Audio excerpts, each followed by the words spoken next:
What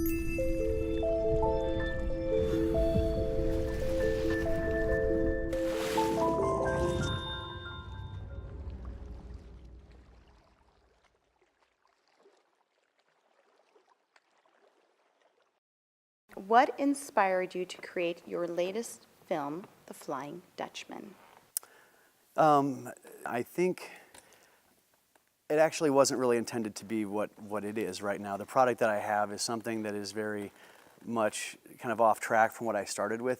I planned the trip before I even planned doing anything about catching it or capturing it, and then when I was thinking about Daryl and this whole degenerative eyesight thing, it kind of hit me that maybe we should record it and just sort of have a way to kind of look at the memory, or even if at some point he can't see it, he can at least hear it and maybe kind of tie it together. I didn't really know. And I started with the idea of maybe getting some GoPros, or I even kind of was thinking of a friend I could just sort of bribe to follow us for a couple weeks, you know. And then I ended up calling an old friend of mine that I hadn't connected with for years. He's a film guy up in Chicago. And I said, hey, I've got this thing. I just kind of pitched it to him. I have this vintage bike. And this guy, the business friend of mine, is going blind. And I told him the whole thing, and I said, you know, how would you do this? Would there be a way that you could send me like a list of maybe, I don't know, steps that people make films with? I don't know. I had no idea, really. I just thought it'd be like a small list. Like, here's some things to think about, or don't do this. But then he called me, I think a day or two later, and said, we really would like to do this with you. It seems like a really neat idea. And, you know, it was sort of an odd jumping in. And I think that's sort of a strange example of what's happened in half a dozen times since the film was even created. In all these steps, we kept finding people that would sort of jump into the idea of what it was, or even jump into the idea of saying, let's help these guys, or let's help this thing. Sort of a cause outside of things, if that makes any sense, right? So as the trip started, I had this plan of a motorcycle and this trip, and we'd stop at these cool restaurants, you know, the Nuclear Atomic Burger guys, and then, you know, the llama farm and whatever, and just have these sort of fun things, back and forth guy stuff. And I thought I planned everything really well. We had rules, you know, we're not going to use phones, we're not going to use GPS. It was very basic and just rugged, and very much what I thought Daryl would really dig, kind of as an old school friendly miser, I don't know, whatever. And my planning with the bike wasn't great, and so within the first day, the first few miles, we realized we had sort of misjudged the way this bike was going to play with this whole process of a sidecar and all this extra weight. Things started just happening, and within the second day, we had no transportation. The bike just like rejected the new organ of this. I mean, it just couldn't work. It didn't work, and you know, the bike was still fine, but we just couldn't get we couldn't get mileage. We couldn't get distance. We were always having trouble with strange mechanical things, and we realized we're kind of stuck on the second day. And I thought the film was I thought the story was done. I didn't really even think about it being a story that was ruined. I was more upset about the trip, you know. Right. So people started coming onto the project because of the story. Well, even during the story, people would figure out what it was, and we'd be driving along, and 3 hours later, someone would say, oh, we heard about you guys on the road. The truckers told us. Or we'd stop and talk to some couples, and it was amazing. There would be people with eye diseases, or that knew someone. They connected with that. They connected with this sort of bucket list sort of thing, you know, like the trip that you always would, the crazy trip, not the normal one, you know, not Bransford or whatever, but something unique. And then you probably weren't realizing when it was happening, but it sounds like the motorcycle ended up being the third character. Well, the funny thing is, by the second day, when I was miserable, the director, my friend Kendall, came up and said, we have a film now. And I was like, what are you saying? This is not a film. It's, you know, it's falling apart. I mean, everything that was beautiful is gone. And we're trying to figure out, are we going to go home on the second day and sort of hang our heads in shame and say, we tried to make this trip go and it didn't? Are we going to just find some magical process? So we just went to, we had to get to the next stopping point. We started trying to create a path of what to do, and it became very organic. And it was sort of like, what are we doing today? Let's go, like the lady at the bed and breakfast loaned me her 10-speed because we couldn't use, you know, credit cards, or we couldn't, you know, do chain stores. So I'm looking around for a vehicle. It just, things started happening. People would find out and help us. Some people helped us, not even knowing it was a film or even having any concept of. Sometimes you get help. You can get a lot of free food, free anything if people know it might be captured and shown somewhere. But when they don't know and they're still nice, it's really awesome. It's the real thing. It's like giving in secret, you know. So would you say your original idea of going on this trip, this literal trip, getting on the bike and going on the trip, this journey, it evolved into yes, the experiences being the journey? which added another layer. Yeah, and I'll say it like this maybe. It's what I thought would be a fun scrapbook, like a sort of a high school yearbook, where you see all the memories. It was different than that because the trip elements became so much more about my feelings about Daryl and trying to reach out to him in a way that I reach out to people in his way, and that some of those conflicting methods, just the strain of sort of the physicality of the trip, it's like driving a horse, faster but with more abuse. It's just very physically draining, and it was just a very emotionally intense experience for me. And the odd thing is, I think even after the whole thing was over, I kind of thought that it wasn't really successful as even a trip. I wasn't even really, again, the movie is still so not a thought at this point because it was really just a bunch of footage. And I really didn't know what was going to appear as we started chiseling away from this big mound of film. And by the end, I was just wrung out. I was exhausted, and I didn't really think Daryl enjoyed it. I almost felt like he just was kind of along for the ride to be my friend and to say, sure, I'll come on your idea. And I think he did enjoy it because I sensed that, but not as much as I found out later that he did. And also, even for me, realizing I kind of missed the story. I'm the sighted guy leading this semi-blind guy across the country, and he kind of is happy. He's enjoying every moment, and I'm fretting and stewing over this. And then I realized, almost maybe 6 months ago, what the trip was really supposed to be. And that's when I was sort of caught up at that point to people that had seen screenings or cuts of it and would say similar things like, this really touched me, and I'm thinking, I don't know what this is actually doing to you, but for me, I'm still watching something that wasn't really the plan, and I almost felt like we were salvaging something, but then what came out of all of that was this really sort of universal story of just relationships and sickness and people and how we fade and how we take our sunset, journey, and I think that's been the craziest, most emotionally connecting point, really, for the whole film. Perfect. That's lovely. Okay. Lovely. Congratulations on finishing that film. Thank you. By the way, how it all came together, and you weren't even realizing that it was coming together. And it's in the film where I'm on the phone with this guy trying to figure out if there's a motorcycle I can connect to the sidecar that we've already sort of separated, and now we're trying to find a way to get to this place. And he doesn't know what's going on, but he starts asking me questions almost where he says, and not all of this is in the movie because it was a long phone call, but he said, boy, you guys this sounds like a great trip. You should maybe record this or something. Are you going to film it? I said, well, yeah, I am. And so he'd already offered all these great things. When we got to the place, and he said, don't tell anyone, but I want to I called the lady, it's a consignment shop. I called the lady that owned this bike, and she's going to go to the lowest price. I'm not going to take any commission, but I just don't want anyone to think I did this for the benefit. But those types of things, and then at the end, finding post-production services that are world-class based on no merit for me or no connection, no uncle. It was just a series of steps to finding one of the top sound engineers in the world. I mean, he's literally, probably second or third in terms of what he does. He's phenomenal. He has Oscars lining his shelves, and he said, I want to do this for you. And he gave me a terrific rate, and I found a coloring studio and an editing studio that did the same thing. And they kept saying that we look for stories like this because they're real. We look for things. You work 5 years or 10 years doing projects, and it's fine and it's great. But when something that's tangibly different or that's emotionally transparent and real, it's so electrifying. It's almost like you want to join into the parade that's already happening, and you're really not even sure what's going on yet. It's just this is real. This is happening, and it's authentic. And I think what I came away with, and the product that's going to be seen, is so much a product of all of that stuff and all of the energy and all that drive for people just being charitable and giving. And I think, honestly, it actually energizes the film in a way, really, truly. Congratulations. That's wonderful. By the way, the sound guy, he said about 15 or 20, for example, the guy that mixes The Simpsons did my sub-dialogue. Like his buddies, the guy that did Inconvenient Truth, there's not even people that are credited because they can't be. But John said, man, all my friends, they are telling me this is the best sound edited documentary in the world. Because it was done like a narrative. It was Foley days. They did voiceovers. It's crazy. That's fantastic. Oh, congratulations. I didn't know all those The tidbits. screen is huge, too. By the way, have you seen like the full? Yeah. It's ridiculously large. It's amazing. We're thrilled to have this. Yeah, I know. I was telling them, I said, Nate, we're going to get surround thrown in here. I'm going to figure out a way to get that going because I think that's the next. Oh, yeah, I agree with you. I agree Clean up with you. that projector, get those 35 millimeters running through. You know what I'm sensing What's that? is that your storytelling is coming across because you've had, so you're new to filmmaking. Yeah, right. in a way. And so you've had lots of life experience.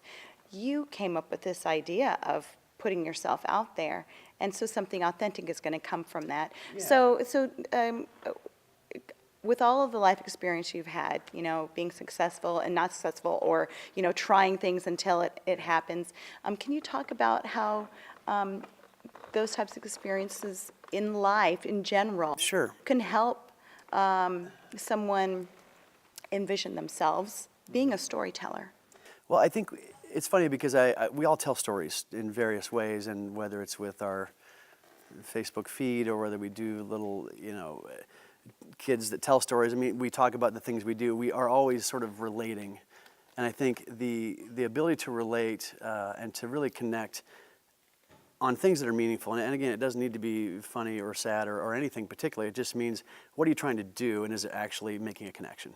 And I think when a connection is made or designed correctly, it sort of passes through all those barriers of, well, it wasn't this, or it just becomes what it is, and it becomes very much a part of what is really an emotional fabric. And I think I went through school kind of in the art world, music. That was what I enjoyed. I did other things, a few sports and things, but I did some photography. I was sort of always doing creative things, and when I went to secondary, high school or college or whatever, I was doing basically art classes and music classes. And so when I graduated, finished all that stuff, I basically had art skill and the ability to teach if I wanted to, and really not a whole lot else. So I kind of immediately started to do these creative things, and it wasn't working great. I wasn't a good high school jazz band teacher because I was a year older than the people I went to school with. You know what I mean? Like, they were all like right there, and I think I kind of just sort of pushed that away and became more interested in just trying to, feed my family and find a career that made sense. So I stepped away from that. So in a sense, the business side of things, all those little components, is more unusual to anyone that maybe knew me and hasn't heard what I've been doing. They would say, well, that makes no sense, John. It'd be easier for them to believe I was playing in a band, honestly, or something like that, where they would just say, that's John, it's something weird. But so when I've come out of that world and had a chance to, sort of learn the ways of being an adult, looking at balance sheets and trying to understand the mechanics of business and all that, it's understandable, it's just unique. And so bringing that back, it just feels like I'm being creative now in a way that I didn't really hope for, but it's like a second, life in a sense, a second gift of trying something new. It feels very familiar. And then the business things that I can bring into that actually give me a little bit of a framework to decide what project makes sense. There's a lot of people, look around, people your waiter has a screenplay in LA, your best friend knows 6 people that would just kill to have, there's just too much. And so you're trying to actually find your way in a really mixed bag of whether it's content or whether it's like the studio versus the indie, guy. It's hard. And you can't Google it. There's no 10 steps. There's no, it's pretty like a wilderness of crazy, It's kind of like, I always say, it's like high school with money a little bit, and we don't need to say that. That's kind of a deprecation, but it is a little bit that way. And then you get to a level where you find all those real people that are at the very center of industry, and you realize those are the ones that have done this and that have a family and they care about the ethics of their work and the integrity of what they would consider to be their craft. That's where everything awesome. That's the nexus of killer. Everything else is just painful.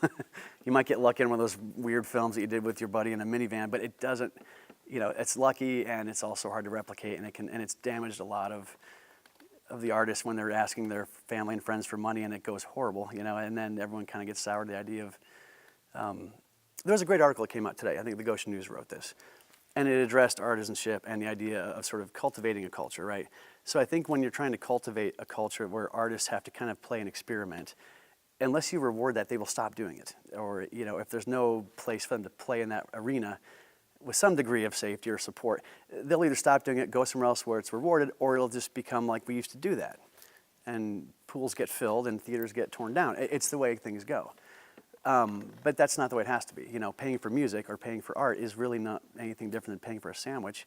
And somehow we put art in a category that free is great, paying for it's ridiculous, and I would never buy it and hold on to it, There's a record store 100 feet from here that is the opposite of that, right?